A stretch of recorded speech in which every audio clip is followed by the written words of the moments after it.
10 stereotypes about Americans that Europeans believe about you Americans. So today you are the judge. So let's go. I'm French, and like many Europeans, I Oh, had a bunch of preconceived ideas about the US before I actually visited, and I have to admit that some were totally ridiculous, but some others actually turned out to be true. So let's explore that together, starting with the first stereotype I had, which is that Americans are very patriotic. So yes, as a European, when I first arrived, I was so surprised by how many American flags there were in the street. Like, it's not really a thing in France, like people don't fly French flags in their front lawn. It's seen as being a bit weird, but on my side, as someone who loves cultures, I'm really into it. I really yeah, in Europe, we don't do it usually, but in America, flags are everywhere. As I saw from all the videos that I watched, from all my reactions about America, you guys are super patriotic, you're super prideful about your country.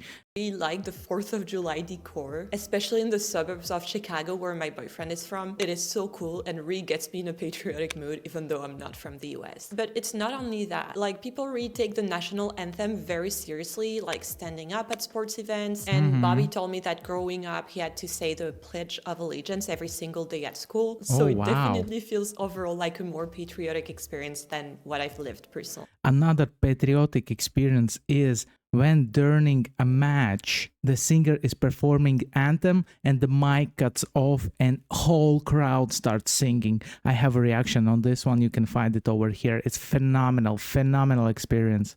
But I just want to say that it's also very polarized. Like, Americans themselves have very strong opinions about their country, and I've met a lot of people who are very apologetic for being American, and this is maybe linked to the other stereotypes we're going to talk about in a bit. But I feel it's such a shame that these people feel the need to do that, because I feel the US is a really great place to be from. And obviously, like in every country, there are good things and bad things, but in my personal opinion, and I've lived and worked in the US, I've been to 15 states, but I've also lived in 8 different countries, I can say that the US is a really great place to be from. But another funny side of this stereotype is sometimes some people have a tendency to see the US as the center of the world. Like, for example, thinking you can pay in dollars in Paris. And obviously do not do that. If someone accepts your dollars in Paris, they don't have good intentions and you're probably being overcharged. And in general, you should always read up about a country before visiting. Things are gonna be very different from where you're from. And obviously not everyone is like that. If you're on this channel, you're probably really interested in cultures and you're trying your best to adapt, as I can see with all the really cool comments you're leaving on my videos. But this leads me to my second stereotype. Listen, a lot of people in USA are not leaving the country because you guys have everything. Multiple Europes can fit inside because you don't have to go anywhere else. Basically, you have everything on your home soil.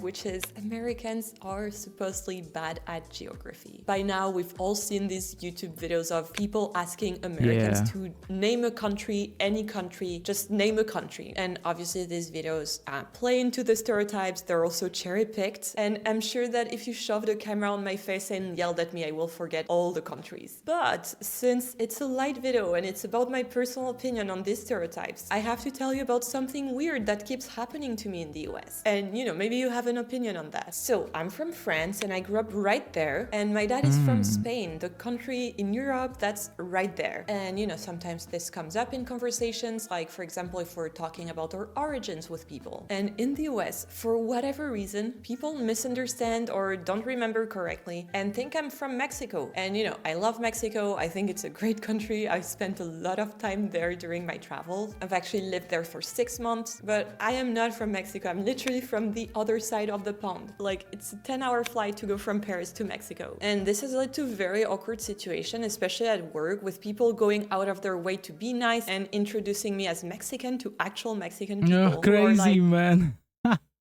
Are you kidding me? She has a French accent, no doubt about that. If I would talk with her and I would be American, I would think that she's from Canada. Maybe from, let's say, Quebec or some other place in Canada where they speak French. oh, cool, which part of Mexico are you from? And I'm like, France. And the people who forget where I'm from are very educated, they're trying to be nice, and I've never understood why this happens so often, and why it's always Mexico and not, for example, Canada, where they also speak French. But Yes, I feel yeah. at this point it's not even a question of geography, but more of listening when people tell you where they're from. And also, I do feel that it's normal that some Americans don't know about every single European country. Like, the US is such a big country. There are many states already to remember. Exactly. So I don't expect people to know about the exact place I'm from, because I personally don't know every single place in the US either. Also in Europe, where countries are very tiny and close to each other, like France is roughly the size of Texas, but there's also, for example, Monaco, which is the size of Central Park in New York. And also, France is one of the biggest countries in Europe, if not the biggest countries, ladies and gentlemen. This is crazy. Europeans also generalize the US too. Like, one of my European pet peeves is when people have very strong opinions about the US for no reason, even though they've never been there. And this is because US politics are very discussed by international media. Also, American movies and American companies are everywhere, but they are not representative of the American culture as a whole. Listen, we have parts of American culture was implemented from childhood through the TV, through the products that we consume from America, through the music. A lot was taken over from America back in the day when I was growing up in the 90s. You can't have an educated point of view about the whole American culture just by watching Home Alone, for example. And this stereotype is also linked to the next one, which is that Americans don't travel. And I have to say that this one is entirely not true. You've probably heard the myth that only 10% of Americans have passports. Well, apparently this has not been true for over 20 years. And apparently 3/4 of Americans have visited at least another country. So they lied to us. God damn. Americans are going abroad. They're just visiting fewer countries than us Europeans. Roughly 1/4 of Americans have been to 5 or more countries, when in France that number is 54%. And in smaller European countries like the Netherlands, it's 83%. And that fully makes sense because there's two factors at play in international travel, which are basically how much money you have, because flights and hotels are expensive, but also how close you are to another country. Like, if we take the example of the Netherlands, you could technically bike to Belgium. It's super close. Also in the US, flights tend to be pretty expensive because you're pretty far away from other countries. Like, your only neighbors are Canada and Mexico. And the US is so massive that a lot of people prefer to travel domestically. Like, there's already so much to do in the US. Like, the nature is very diverse, there's a lot of really cool regional cultures, and also things are very, very far away from each other. Like, for example, Barcelona in Spain is a very common weekend trip from where I grew up in France. It's roughly a 4-hour drive. In New York City, where I used to live, the same amount of driving only got me to Italy in New York State, which is in a very beautiful region and has really nice nature, really cool hikes, but obviously it's not another country. Listen, it takes around 2 hours to get into another country, 2 hours from the capital of Riga to get to Estonia, and 2 hours to get to Lithuania, and 2 hours to get to Russia. Imagine that. Latvia is such a small country, that's crazy. 1 hour flight and you are in Sweden. Because if there would be road, probably it would take like 4 hours to drive to Sweden. But as we have Baltic Sea between us, it takes only 1 hour of flight.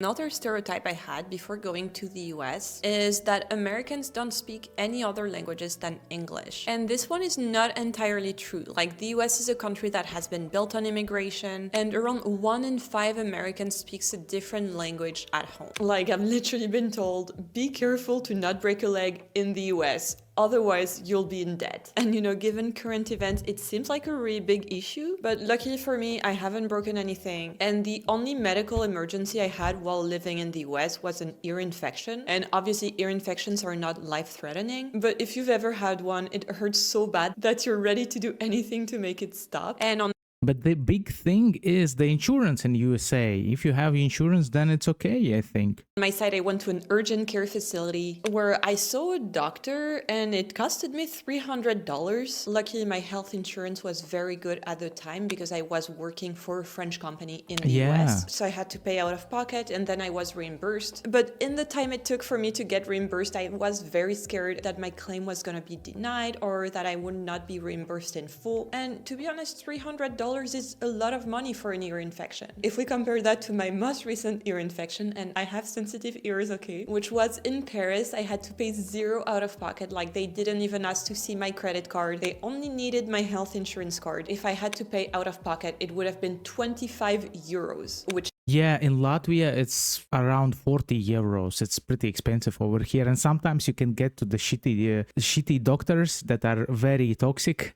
And you're basically, you pay for bad service and then you don't get anything from those doctors. And it's not very satisfying experience. Sometimes it happens. Sometimes it's very good. is around $26. So it is very, very cheap to see a doctor in France. And it's pretty easy to get an appointment for everyday stuff. Obviously, our system is not perfect, but I feel it's a pretty good one. I've never had any kind of medical stress in France. And obviously in the US, this stereotype varies quite a lot depending on your health insurance plan because it depends of your employer. And I've really seen both ends of the spectrum, like from people who didn't have dental and couldn't afford to get dental care, which really sucks. Like it's so painful. On the opposite end of the spectrum, I've seen like stuff that's not very necessary being reimbursed. Like recently I was talking with my friends about this clinic that gives you a Chanel goodie bag after you give birth. So yeah, not very necessary. I'd rather not pay $300 if I have an ear infection.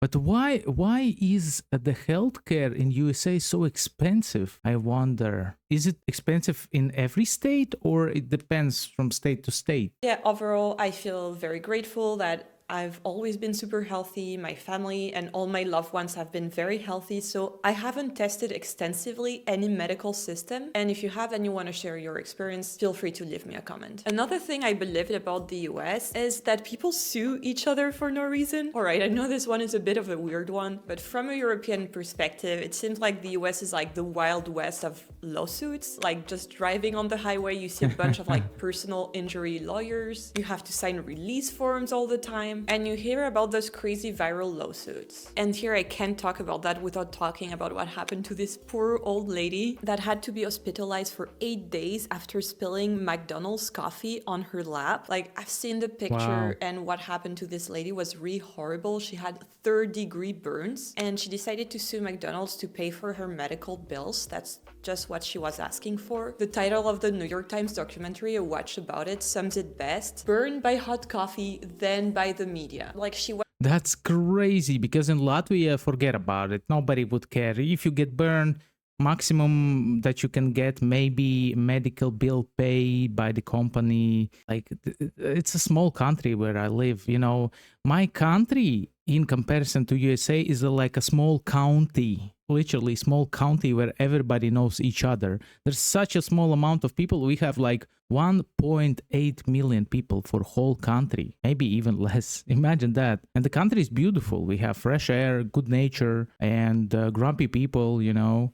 Was painted by the news as just a dumb lawsuit that was fully useless. ABC News even called it the poster child of excessive lawsuits. And from a European perspective, that's just what I heard. I actually didn't know what happened to this lady and obviously hadn't seen the pictures, which are awful. So I feel this stereotypes comes from extreme cases that were very publicized. And in reality, things are a bit more nuanced. Like I feel suing for medical bills is totally understandable. And seriously, the very few people I know that have been involved in a lawsuit, it has been for a very good reason. So I don't think suing people qualifies as an American hobby. I don't know and I don't want to know. I'm not a lawyer. I've never been involved in any lawsuits and I intend for things to stay this way. Alright, so this is supposed to be a light video and recently in my recommended, I've had a lot of videos of Italians trying Olive Garden. And you know, as you could expect, their reactions are not very good. They are very scared to go there. They don't really like the food, and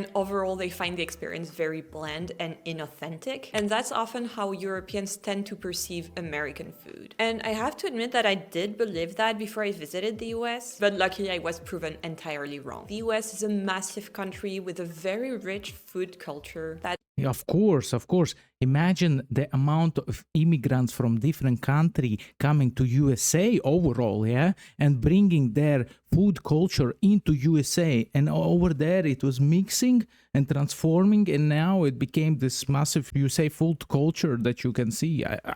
In my opinion, this is how it created, but I might be wrong.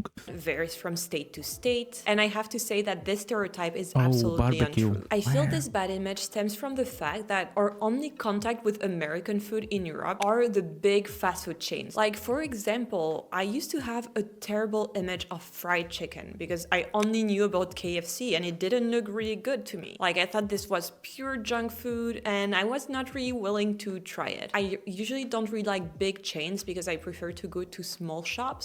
But a few years ago, my American boyfriend actually brought me to Atlanta, Georgia to go to one of the best fried chicken restaurants in Yeah. the world. And there we actually met the chef who told us about the recipe that hasn't changed since 1945. And Listen, if I'm not wrong, this is the restaurant where the president of America, Barack Obama, was visiting and eating chicken. And I have a reaction about this chicken. You can find it over here.